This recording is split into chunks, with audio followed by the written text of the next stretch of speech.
Hello and welcome to some more Star Citizen.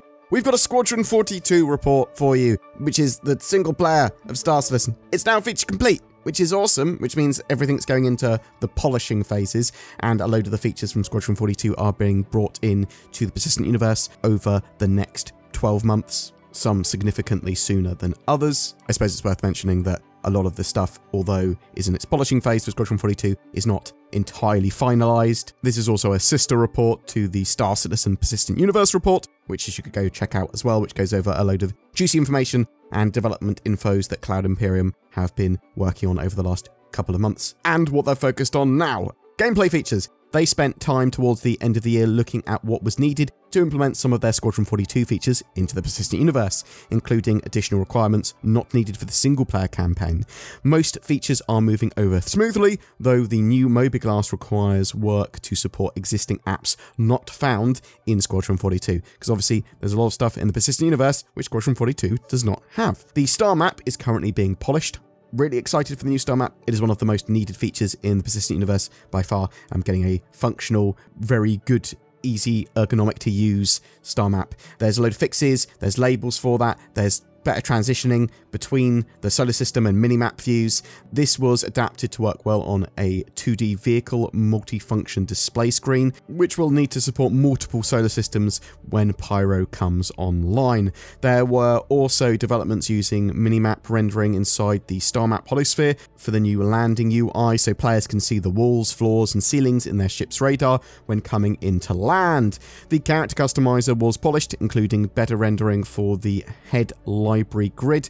The team also experimented with a different UI for face sculpting and made other general usability improvements. They're currently looking at ways to better serialize the data and reduce size requirements. The Squadron 42 front end received polish as well, with saved game profiles now displaying the relevant customized character and a dynamically changing environment depending on progress. A big focus for gameplay story has been the Fortunes cross level, including a scene featuring an NPC talking to the player with branching dialogue. The gameplay story team said this is quite typical of many of our scenes, apart from the fact that it's taking place on a moving escalator. Whilst looking into this, we decided to take responsibility for getting the NPC to traverse all 4 escalators in the level. This was quite a technical challenge that required a lot of difficult investigation. However, with some help from design, we were able to get the character to seamlessly enter and exit all 4 escalators while they are moving. Alongside this, the team worked on a range of scenes across various chapters using new mocap, updating poses and fixing problems. They made several significant updates to the scenes in Chapter 5 of the game. This involved using new mocap to improve how 2 characters meet and walk upstairs at the start of the chapter. New mocap was also used to animate 4 characters exiting a tram before 6 get on, which was a challenge for timing and space, but works well. The team also implemented a new dialogue heavy 3-person scene in the Shubin hangar and used additional mocap to make a key character walk to and from a meeting scene in Chapter 4. Level Design's social narrative team pushed on with the Idris interstitials, prioritizing the medbay and corridor sections and clearing out the backlog of bugs and tasks along with other miscellaneous blockers. Chapter 1's Javelin social section was also a key focus, though a comparatively small section of the chapter. As the opening of the game, it's hugely important as it sets the scene for what's to come. After feedback, they've been adding new mocap and they've been trying to improve quality for various previous mocap as well. Previously, mocap turnaround could be quite lengthy. However, thanks to new on-site studios that they have, content can be in-game within a matter of days. Chapter 4 was also a focus, which involves an NPC leading the player through the social area of a rundown stopover station.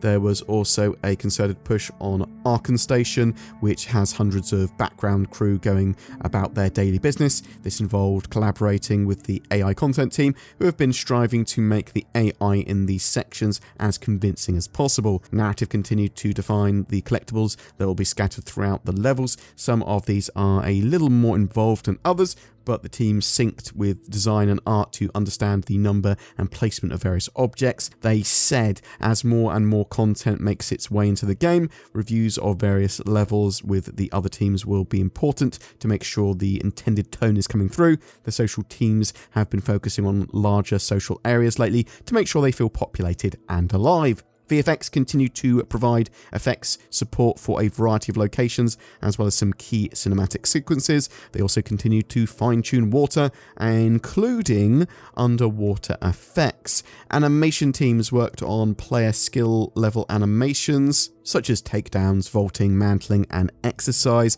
and continued developing first select animations to show off the unique aspects of the game's weapons. They also continue to develop the combat AI sets, including a unique boss fight.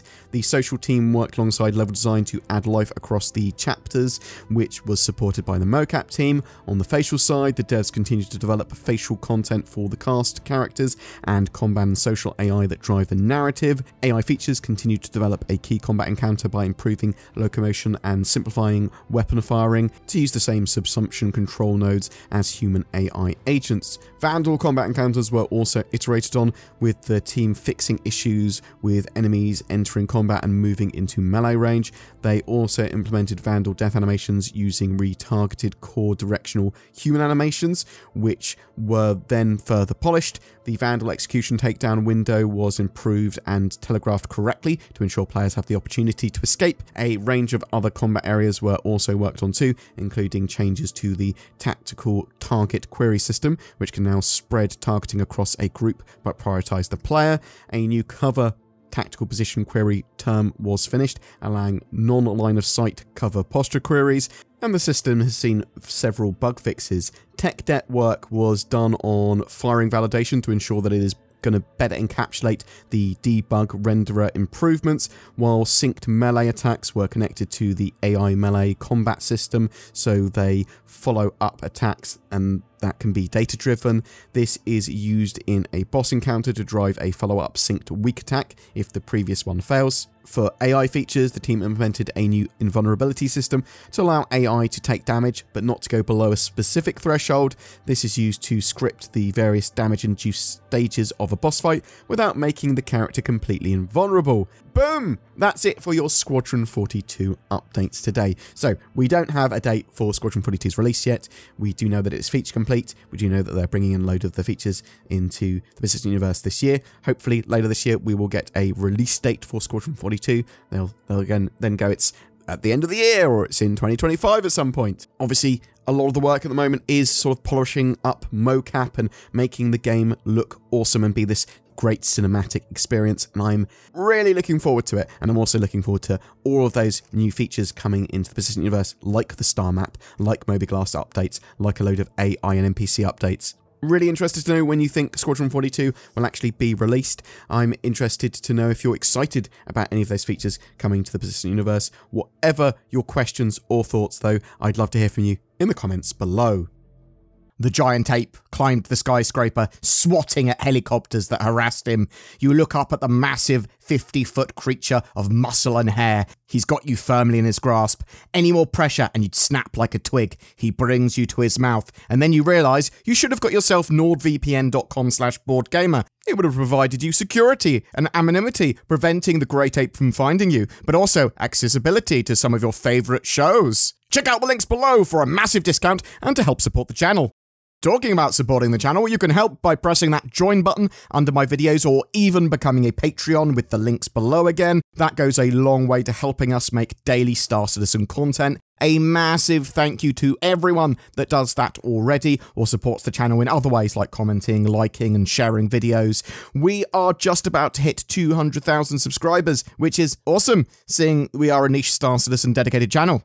Every month we have a ship giveaway. For January 2024, we are giving away a Drake Corsair. This is a very popular multi-role, multi-crew explorer ship that is very good at a huge range of stuff in the verse. It also comes with lifetime insurance and a game package, all you need to play Star Citizen, and all you need to do to be in for a chance of winning that is comment on any of my videos made during this month. More details in the video description. Thank you so much for watching. Be sure to check out my channel and other videos on there as well, and I'll see you in the verse.